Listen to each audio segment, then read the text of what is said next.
Question is a contract on construction job salary. ठीक है, थोड़ा सा शॉर्ट में लिख दूंगा मैं.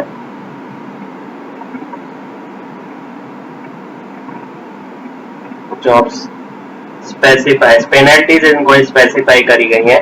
ठीक है, पेनल्टीज क्या है? पेनल्टी इनकी ₹200 for first day.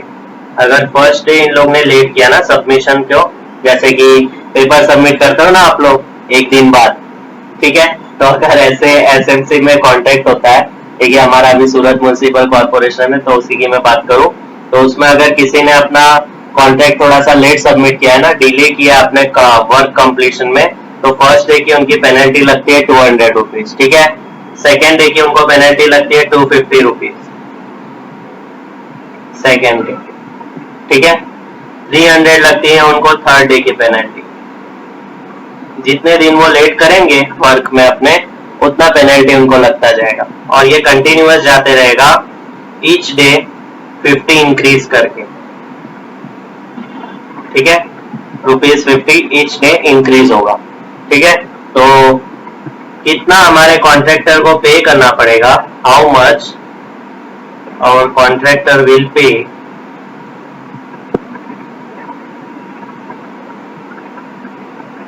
if he delays work for 30 days. उसने कितना दिन लेट किया है? 30 डेज के लिए. तो 30 डेज अगर उसने डिले किया है तो उसको कितना पे करना पड़ेगा. ठीक है, तो वो हम चेक करेंगे कि कितना उसे पे करना पड़ेगा 30 डेज में. सबका सम आने वाला है. ठीक है, वो ध्यान रखना कि ऐसा होगा कि इसे पे करना पड़ेगा. जैसे कि फर्स्ट डे का है ना, तो first day 200, second day 250, third day 300. ठीक है, ऐसे ऐसे करके नहीं जाना है, ऐसे ऐसे करके हमें नहीं करना है. कॉन्ट्रैक्टर को पेनल्टी कैसे लगती है? First day 200, second day 200 plus 250. ठीक है, तो 450 की पेनल्टी लगेगी उनको. ठीक है, थर्ड डे की पेनल्टी उनको कैसे लगेगी? 200 प्लस 250 प्लस 300, ऐसे पेनल्टी बननी पड़ती है. ठीक है, तो ये क्यों अप्लाई किया गया है? क्योंकि कॉन्ट्रैक्टर्स जो है ना बहुत लेट अपना वर्क कंप्लीट करते हैं, इसलिए. ठीक है, तो जितना ज्यादा फाइन होगा उतना काम पे टाइम पे काम हमारा कंप्लीट हो जाएगा. ठीक है, तो यहाँ से हम देख सकते हैं, it is observe, clearly observe हम कर सकते हैं. ठीक है, it is observe that penalties are in AP. तो पेनल्टीज जो भी हैं वो एपी के अंदर है, जिसमें फर्स्ट टर्म हमारा क्या होने वाला है? 200, सेकेंड टर्म 250, फिर क्या होगा? 300, फिर होगा 350, ऐसे जाते रहेगा. ठीक है, तो यहाँ से आप बता सकते हो ए की वैल्यू कितनी होगी? बोलो, डी की वैल्यू कितनी होगी? Right, E2 minus A1 that is 50. ठीक है, वो लिख लेना.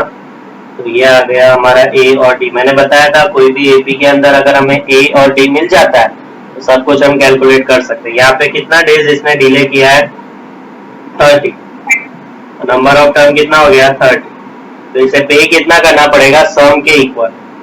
तो Sn equals to n upon 2 2a plus n minus 1 into d. याद रखना, an कैलकुलेट मत करना. इनको पेनल्टीज जो लगती हैं, फर्स्ट डे 200 है, सेकेंड 250 है, तो सेकेंड डे अगर ये कंप्लीट करता है ना तो इसको 250 प्लस 200 बनना पड़ेगा, तो 450 बनना पड़ेगा. ठीक है, तो इसलिए हमने Sn का फॉर्मूला यूज किया है. नंबर ऑफ टर्म है 30, 30 upon 2, 2 into 200 plus n minus 1, 30 minus 1 into difference is 50. तो ये 30 अपॉन 2 कितना हो गया? 15. अंदर हो गया 400 प्लस 29 इंटू 5 कितना होता है? 29 इंटू 5 145. 50 है तो 1450. 15 प्लस 1850, सॉरी मल्टीप्लाई 1850. तो 15 से आप मल्टीप्लाई करो, 15 5 जा, 15 8 जा, 15 1 जा, राइट.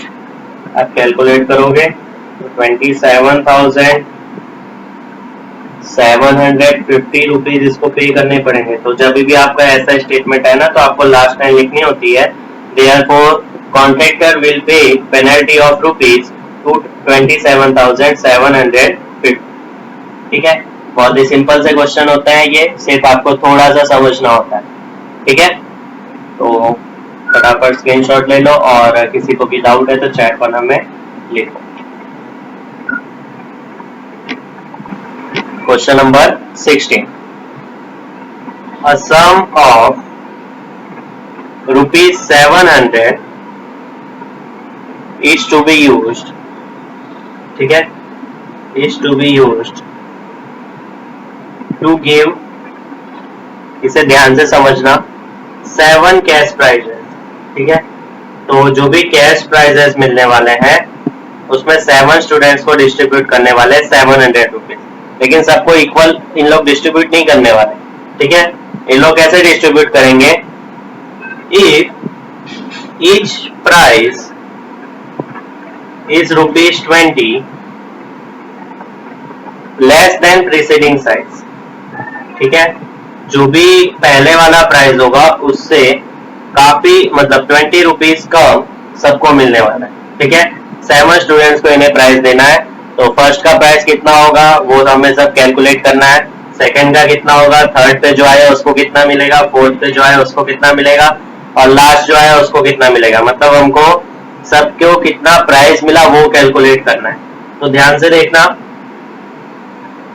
अभी क्वेश्चन में हमें कुछ दिया नहीं है, हमें कुछ खुद से कंस्ट्रक्ट करना पड़ेगा। सिर्फ इतना दिया है कि 20 लेस देन होगा और टोटल प्राइस डिस्ट्रीब्यूशन जो हो रहा है वो 7 स्टूडेंट्स में हो रहा है। आपको ये गिवन है, देखो, sum of 700 is to be used to given 7 cash price. ठीक है, तो इन लोग 7 स्टूडेंट्स को कैश प्राइस देने वाले हैं ₹700। तो टोटल तो इन लोग अमाउंट चेंज नहीं करने वाले, 700 ही रखने वाले हैं। तो S7 की वैल्यू हो गई हमारी 700। ठीक है, यहाँ से हमारा सिर्फ इतना वो क्लियर है। यहाँ से नंबर ऑफ टर्म आप लिख सकते हो कि नंबर ऑफ टर्म 7 होगा सर, S7 अगर 700 है तो मुझे तो A और D दोनों नहीं पता, लेकिन D मुझे यहाँ पे दिया है if each price is 20 less than preceding size. तो D की वैल्यू +20 आएगा कि -20 आएगा?